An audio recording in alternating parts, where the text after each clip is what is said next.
Designing each creature is a collaborative effort between the character, concept, and animation departments. We start by trying to visualize the anatomy of the creature and ask ourselves if this is something that could actually exist. I mean, they're fantastical creatures, but we don't want them to defy the laws of physics.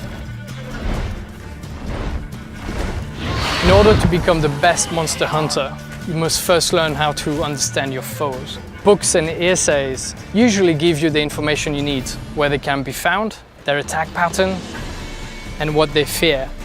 And it is your job to figure out the best way to kill them.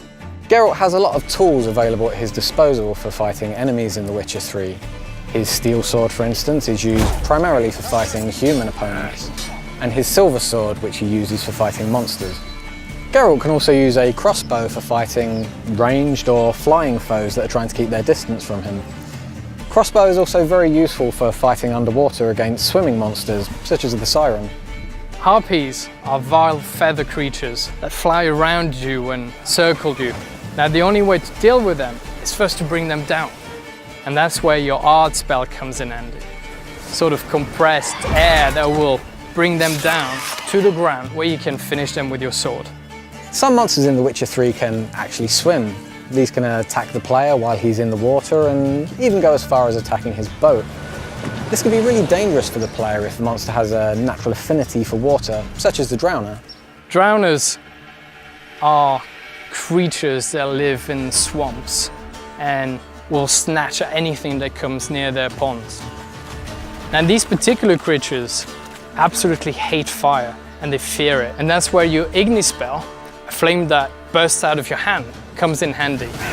And that is the best way to kill them. With the werewolf, a bomb filled with silver powder will take away his regenerative abilities. This will make it much easier for the player to defeat him after. The player can use weapon oils to coat his weapons that will make them do enhanced damage against specific enemy types.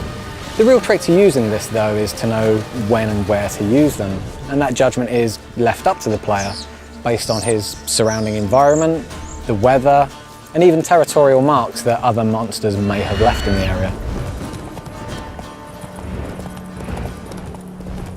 So we've created this complex behavior system in the game that actually allows these creatures to live in the world that they inhabit. They're never just going to spawn in front of you artificially, and they don't just interact with the player. They interact with each other and with NPCs.